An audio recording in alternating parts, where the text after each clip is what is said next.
What you wanna be, what you wanna be, what you wanna be,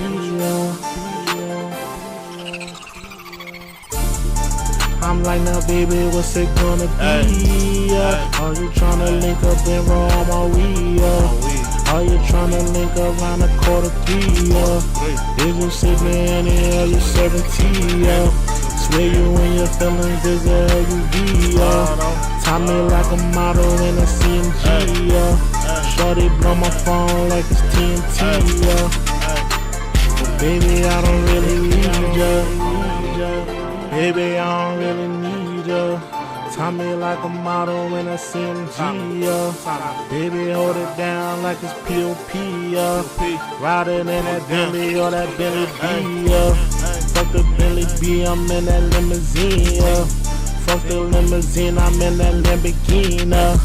Fuck that Lamborghini in a new car. What you want from me, sports bra? I hopped up in that sports car. She poppin' on, she pop off like a sports bra. Kiss her on the cheek, moi. Baby, what you wanna do? You know I'm criminal. I'm smoking on a Tomaco. I'm smoking on that chronic boo. I'm riding with my lady friend. I hit her like a whirlwind. She thinks she my girlfriend, but you my lady friend. You come and pay my whip. I'm with a new bitch. I'm new bitch for my new whip. I'm in a new whip with my new bitch. I'm like, now baby, what's it gonna be? Are you tryna link up and roll my weed? Are you tryna link around a quarter three? Is you sipping any? Are you 17? Swear you and your feelings is a LUV. Tie me like a model in a CMG. Shorty blow my phone like it's TNT. But baby, I don't really need ya.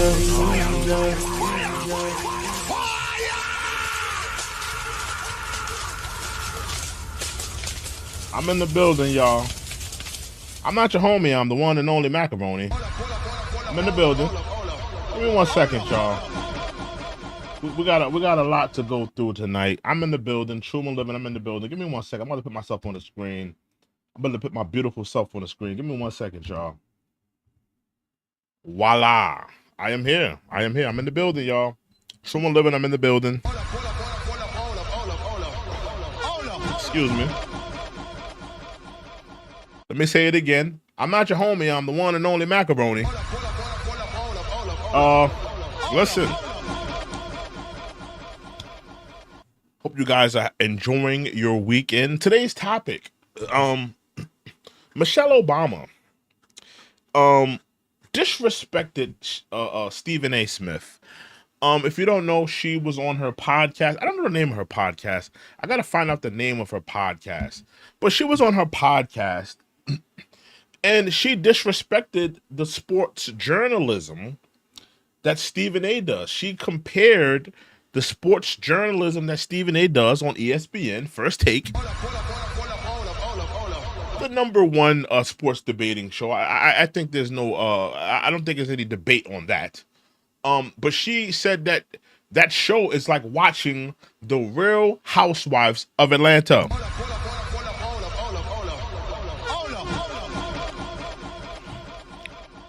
Another black woman disrespecting a black man. Nothing new.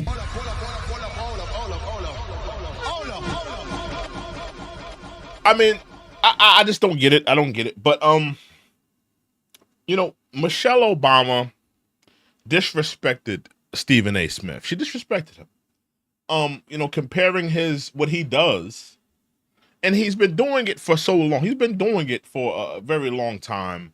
I mean, this man has worked for the newspaper companies. This man, at one point, he got fired from ESPN to only come back and be the #1 sportscaster, to come back and be the #1 commentator on ESPN. Got a big bag. Salute to Stephen A. getting that big bag. And we have to talk about Michelle Obama disrespecting those black queens on the Real Housewives of Atlanta. What are you trying to say by calling ESPN and Stephen A. Smith the Real Housewives? Because I feel like it's a backhanded compliment. I feel like it's a backhanded comment on both shows. You're disrespecting those black queens on the Real Housewives of Atlanta. Nene, who was on there? Candy, all of them, black women on that show. You're disrespecting them, and you're disrespecting the sports journalism that Stephen A. does. So she's really disrespecting a lot of, and that's the thing about the Obamas. The Obama, let's be real, let's be frank, let's really talk. Let's have a real conversation about the Obamas. The Obamas never gave a damn about black people. Can we just say that? Fire, fire, fire, fire, fire.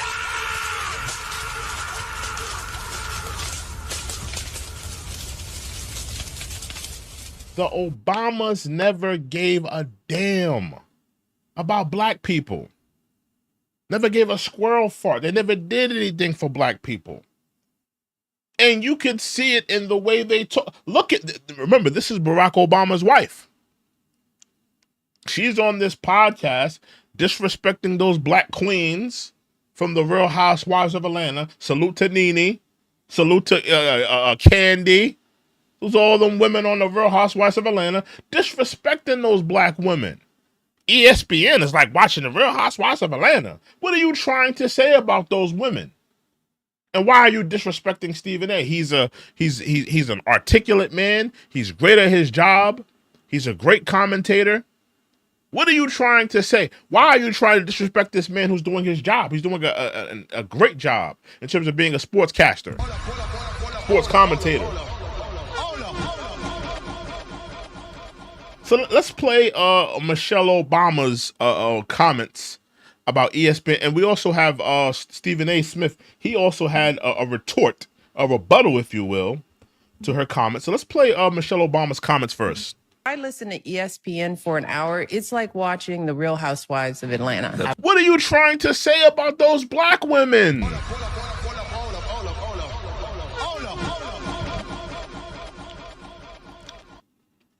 What is Michelle Obama trying to say about Real Housewives of Atlanta? What are you trying to say?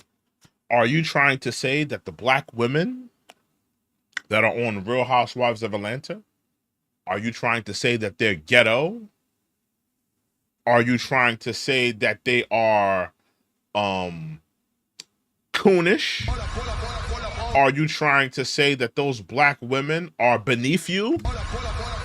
What are you trying to say, Michelle Obama, when you are using the Real Housewives of Atlanta? You're using that as a footstool. You're using that as a joke. And I think the women of Real Housewives of Atlanta, I think they should take issue. And they should ask Michelle Obama for a clarification. Predominantly, the women on the Real Housewives of Atlanta are black women. What are you trying to say about those black women? Are you trying to say that they are beneath you? Are you trying to say that they are lower than you? Are you trying to say that they are riffraff compared to the Obamas?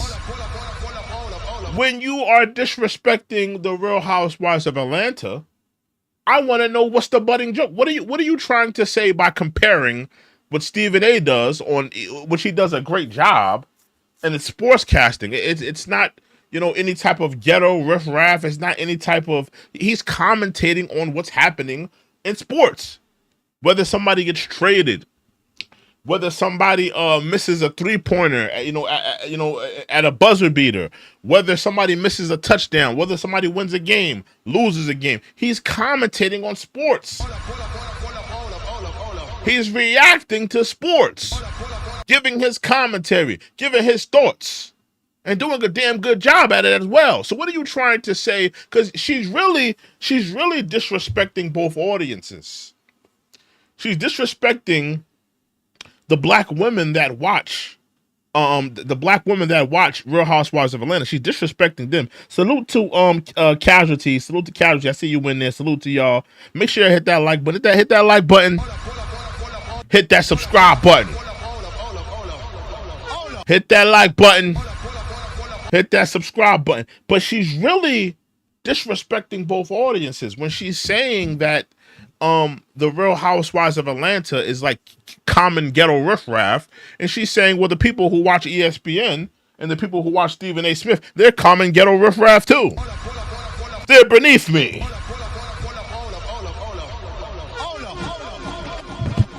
We need a clarification. You need to clarify your statements, Michelle Obama, because I don't like the way you disrespected those black women on Real Housewives of Atlanta. What's the joke there? Are you calling Nene and Candy and all those black women on that show beneath you? Are you calling them ghetto, hood rat, riffraff? Are you disrespecting those women? Because I feel like she's disrespecting those black women by making them the budding joke. So we need a clarification when you're comparing ESPN to the Real Housewives of Atlanta, because you're making that like the budding joke. Are you disrespecting those black women? Because, let's think about these Obamas. See, that's why I don't rock with the Obamas. Let me just put that out there. I do not rock with the Obamas. They have been absolutely 100% detrimental to black people in America. That's a fact.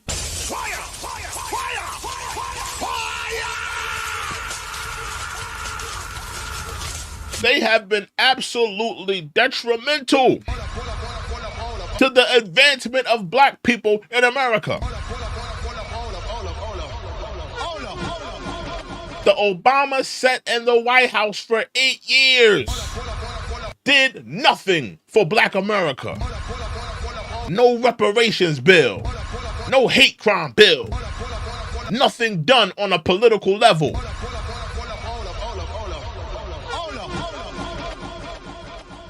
But they come around with these podcasts. They come around when it's election season and they act like we owe them something. We don't owe you nothing, Obamas. Fire, fire, fire, fire.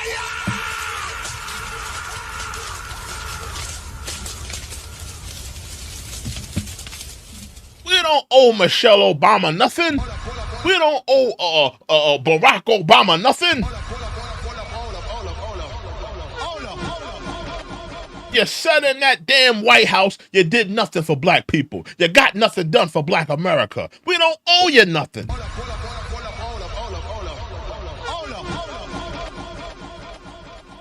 And we damn sure don't we damn sure don't care about your podcast. But let's get back into what you're saying here.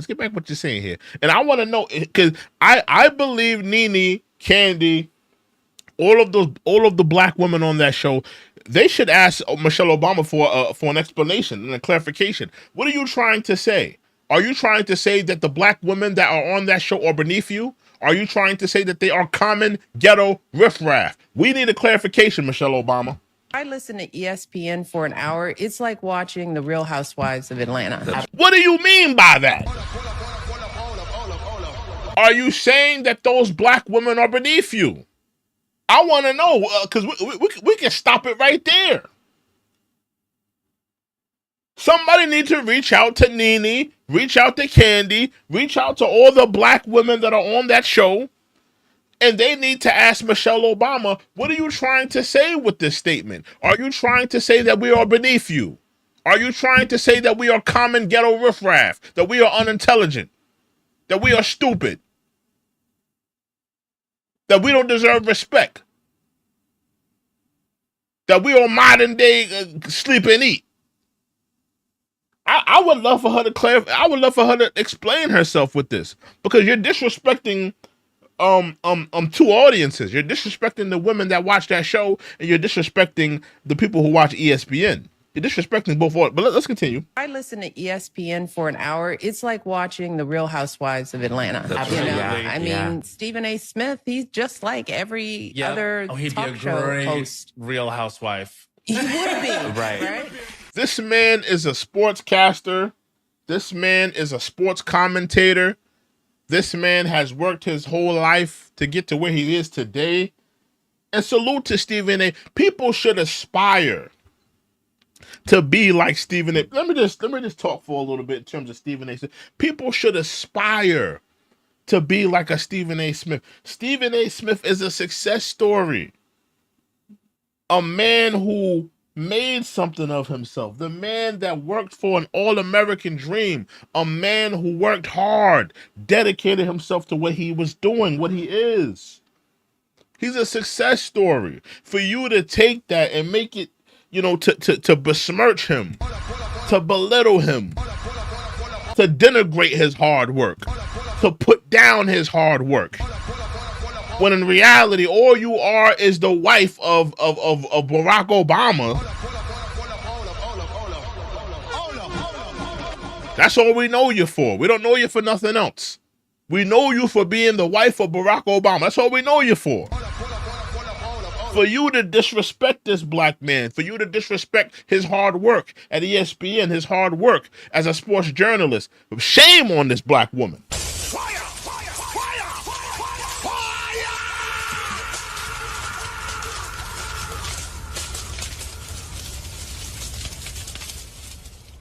Shame on her. I listen to ESPN for an hour. It's like watching The Real Housewives of Atlanta. I mean, Stephen A. Smith, he's just like every other talk show host. Real housewife. He would be. right. Michelle Obama, I want to take this opportunity. Stephen A. Smith is clapping back. Clapping back at her. Let's get into it. To remind you that while you are revered by me personally, and I truly, truly mean that. See, we gotta stop.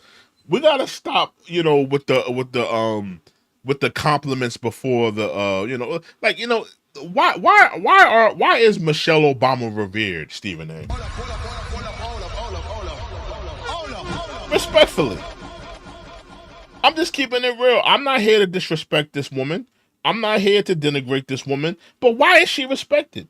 Why is Michelle Obama respected? What has she done for Black America? What has she done? I'm saying, what has she done? Why is she so revered? I'm asking black people that. Anybody that's black watching this, I want to know, why is Michelle Obama revered? Why are the Obamas revered? The Obamas, in reality, sat in the White House for 8 years and did absolutely nothing for black people. I want to know, why are they revered? Why?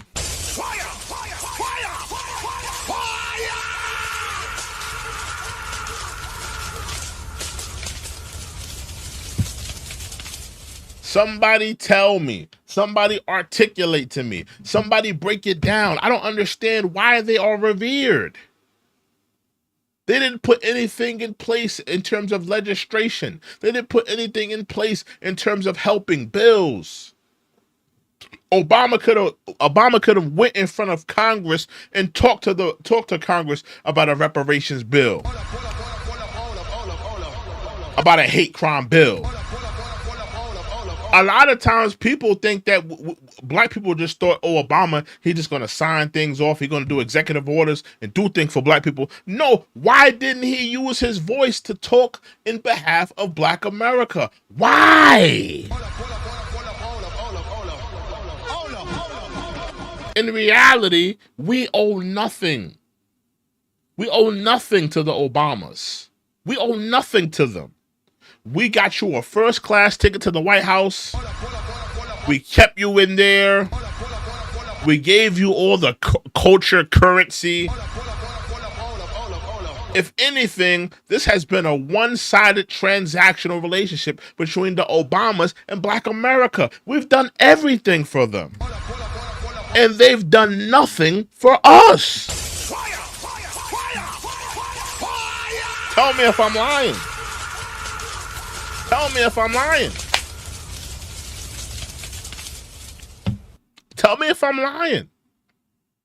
We've done everything for the Obamas. We got you in the White House. We gave you all the cultural currency. We let you sit up in the White House, dust your damn shoulders off. We let your wife, sit up there in the White House and poke her damn lips out.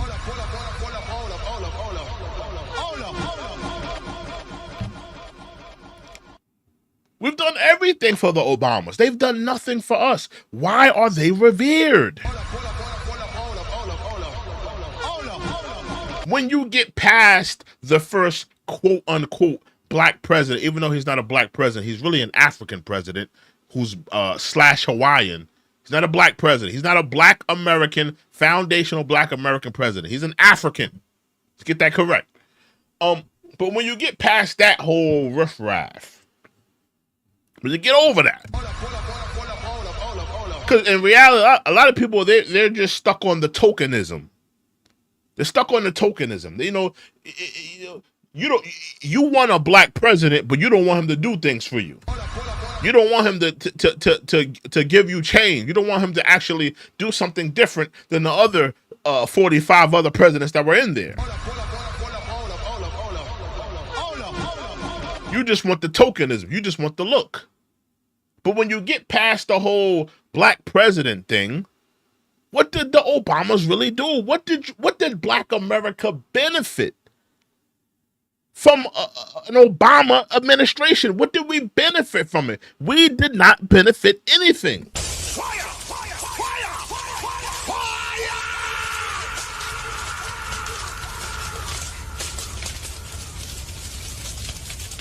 Fire! Absolutely nothing. Let's get back into it.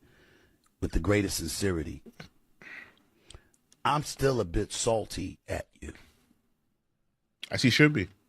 When you were campaigning on behalf of the former Vice President Kamala Harris. And we're going to get to that. We're going to get to her speech on Kamala Harris. We're going to get to that. And when you think about it, who have the Obamas helped politically? Look at Obama's record. He has not helped anyone politically.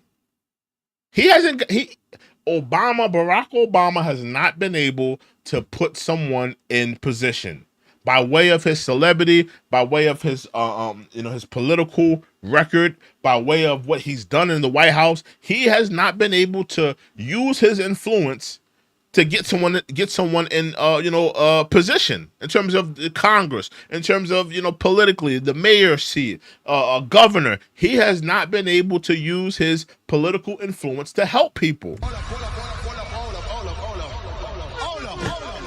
He shows up at the Kamala Harris rally.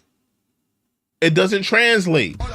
He's sitting there besmirching black men, talking down to black men. Maybe I should pull that video up as well. I have to pull that one up as well, because a lot of this has been focused on Michelle, but I think I may have to pull that video up of Barack Obama. I want to do a long show tonight if I can, if I will. I want to do a long show tonight. Black men. Yeah, we may have to pull that up. Yeah, we have that. We have to pull that up at one point. We have to pull this up at one point. Barack Obama disrespecting black men.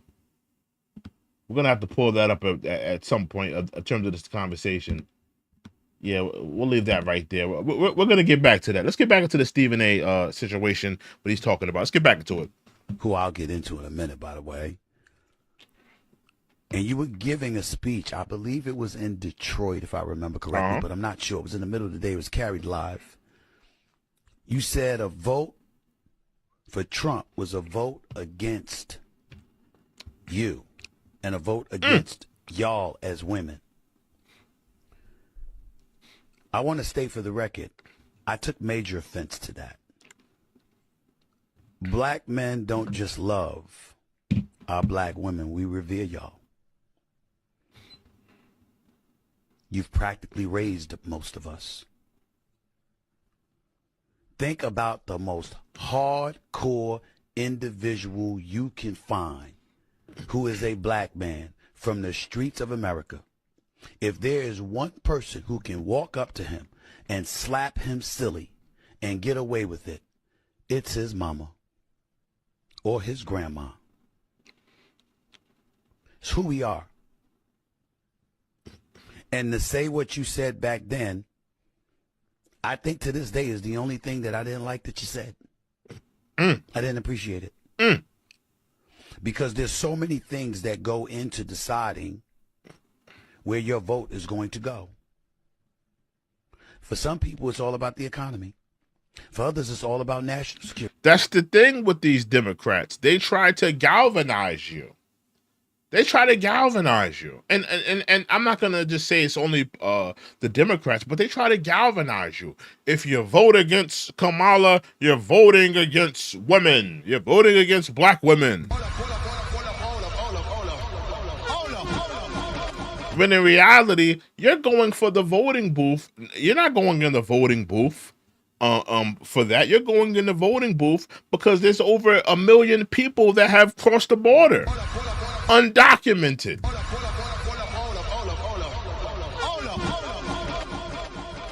You're going to the voting booth because you can't afford groceries. You're going to the voting booth because things are not well in America. You're going to the voting booth because of these situations. You're not going to the voting booth thinking about you're voting against black women. Nobody's thinking like that. But these Democrats, they try to galvanize you. They try to give you a bunch of tricknology. For some people, it is immigration. Long before they think about pro-choice or pro-life. I'm talking about men. There's a reason why Trump got about 57% and Kamala Harris ended up with 42%, even though Biden had won the young male vote 4 years earlier. Because life changes and other issues become more pertinent to people. But I'm talking specifically to you, Madam First Lady. You are not just beloved, you are revered. You are sensational in I disagree. So many ways. I've been on the record on this show and many others stating, had you run for president, you would have beat Trump. I disagree with that. That's another thing that, the narrative, if Michelle Obama would have ran, she would have beaten Trump. I disagree with that. I think that people were very much tired of the way things have been running. I think people were very much tired of the Democrats, very much tired of the way the country has been ran. I don't think they would have fell in line to a Michelle Obama America. I don't think they would have fell in line to that.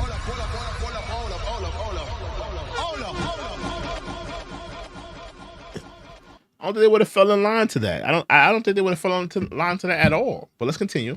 I still believe that.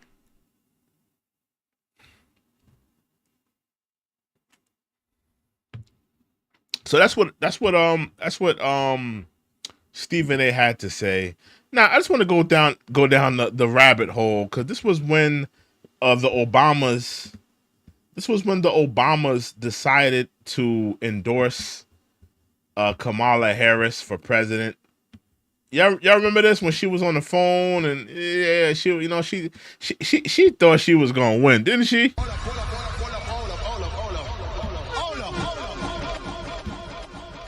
She thought she had this election in the bag. She got her phone out, she got her little stroll going on. She was feeling herself. Kamala. Hello. Hi. Hey there. Oh, hi. You're both together. Oh, it's good to hear you both. Don't it sound so contrived? Don't it all just sound so phony, fake, contrived, scripted? It sounds so fake. They sound so fake. It sounds so fake. I'm not expecting them to love each other and start crying on the phone together, but at least put some effort into it. It sounds so fake and contrived.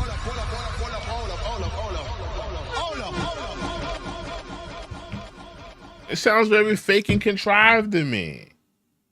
Them calling each other on the phone. It sounds fake and contrived. Let's continue. Kamala. Hello. Kamala! Kamala!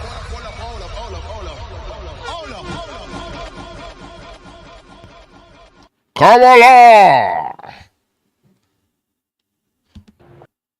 Hi. Hi! Hey together. Oh, it's good to hear you both. I can't have this phone call without saying to my girl Kamala, I am proud of you. My girl Kamala. How much you want to bet she has not reached out to Kamala during this whole period of her losing the election? She has not reached out one time. I don't think, me personally, I don't think the Obamas ever really rocked with her. I don't think the Obamas ever really cared for her, ever really wanted her in office. I don't think they ever really wanted her. They would have been happy with someone else. They would have been fine with someone else. I don't think they ever really rocked with her like that. I don't think they wanted her in there like that. This is going to be historic. We call It's not.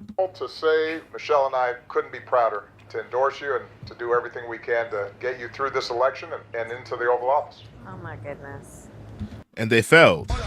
Michelle, Brock, this means so much to me. I'm looking forward to doing this with the two of you, Doug and I both, and getting out there, being on the road. But most of all, I just want to tell you the words you have spoken and the friendship that you have given over all these years. The friendship.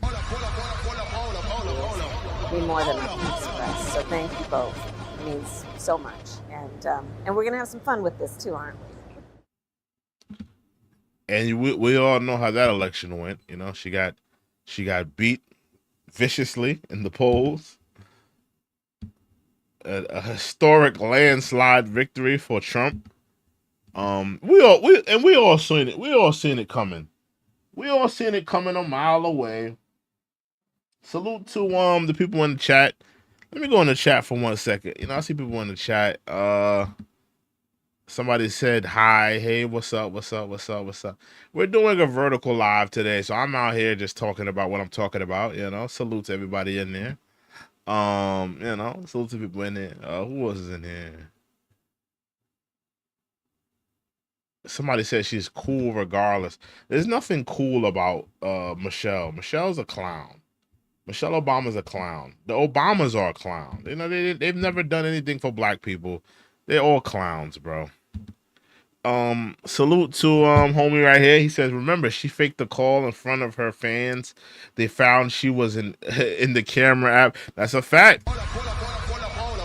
Michelle, you know, listen, she's a clown. All of these politicians, man, they be doing fake stuff. They're very fake.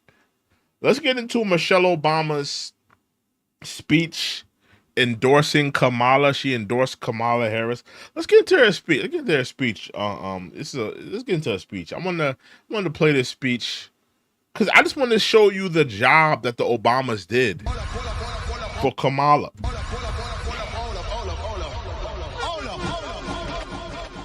Remember, you know, they lost this election. They lost this election in a landslide victory. This was the job that the Obamas did. The Obamas could have did a better job. They could have did a better job supporting this woman. Somebody says, "You mean Big Mike?" That's a fact. Fire, fire, fire, fire. Big Mike.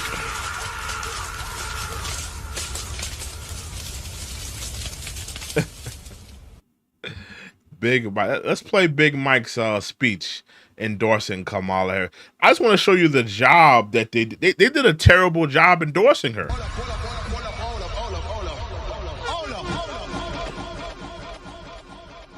They didn't do a good job endorsing her, if you ask me.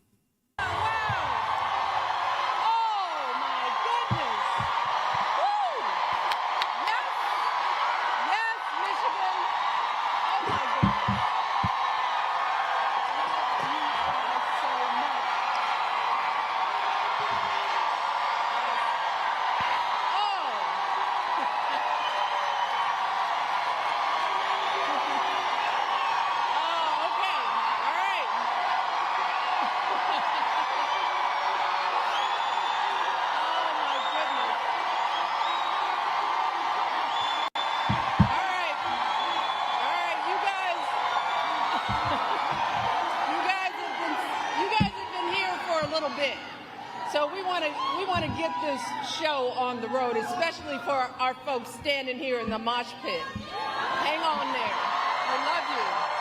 Well, let me just start by saying hello, Kalamazoo.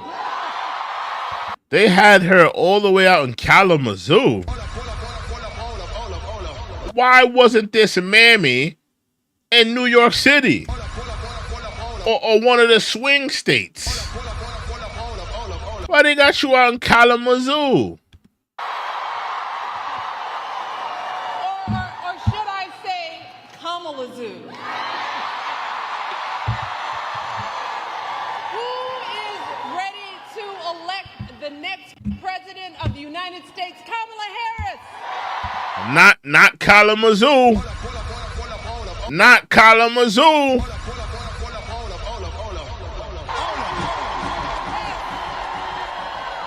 But let me start, of course, by thanking Hallie for everything she's done to get out the vote here in Michigan.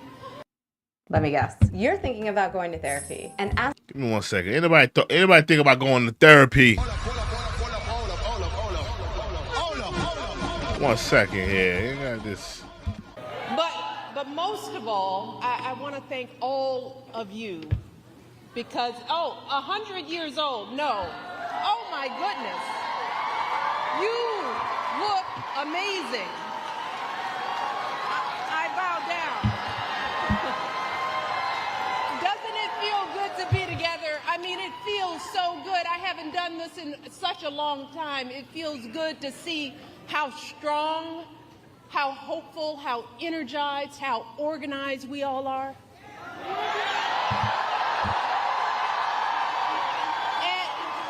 And we need that.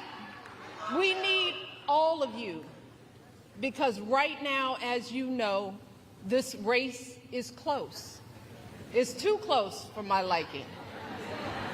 And I came out here to Michigan because I am someone who takes her own advice to heart. I know that if we want to help this country finally turn the page on the politics of hatred and division, we can't just sit around and complain. No, we've got to do something. If we want to usher in the next generation of American leadership, we have got to do something. If we want to elect someone with a character that is worthy of I'm just showing you the job that she did. the Oval Office. I'm just showing y'all the job. This is the job she did. She went in there. You know, she campaigned for Kamala. She did about like what, 1 or 2 towns maybe. She didn't do too many towns. Why wasn't Michelle out there more frequently? Why wasn't she out there hitting all these different spots and making sure that we got a Kamala Harris presidency?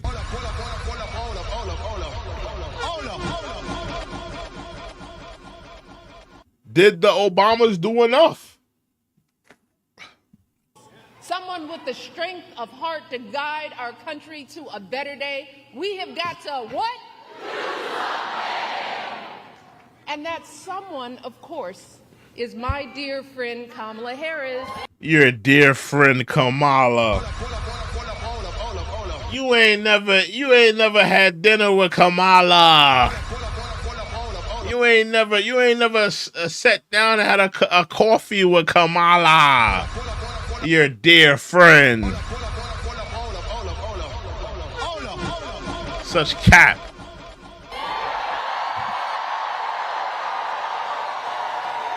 And Michigan, I am so hopeful about the energy and poise and joy that Kamala has injected into this race. And if you know Kamala like I do, that's no surprise. I mean, think about it. No one could have predicted the way everything would have unfolded this summer. And yet, in a critical moment when our country needed her, Kamala couldn't have been more prepared to meet that moment. And she's met it every single day since. Yes. Oh, she's filling arenas in a way we haven't seen for years.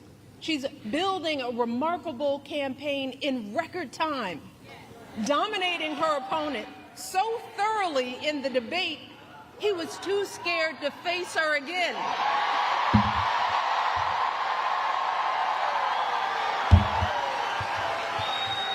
Kamala, she's putting herself out there fearlessly facing down even her harshest critics. She's seeking out Republicans to find common ground. And unlike her opponent, she's not ducking interviews or cowering in safe spaces only with thought. She was ducking interview. What are we talking about? She ducked it. She was ducking the Joe Rogan podcast interview.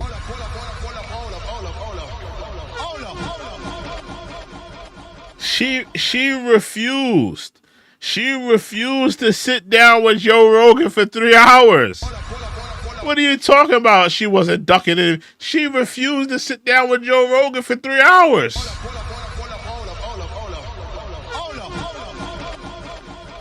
She was ducking interviews right and left. Audiences. No, she's showing us what a sane, stable leader looks like.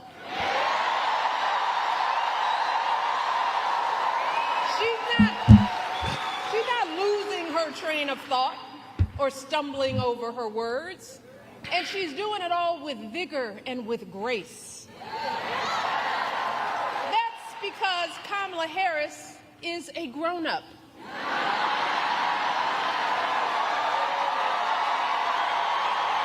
And Lord knows we need a grown-up in the White House. Someone with the maturity and fresh ideas to keep moving our country forward. Kamala is the only I don't want to hear enough of this crap. Michelle Obama and Obamas, they're full of crap. They're terrible for Black America. They've done nothing for Black America. They are clowns and pariahs.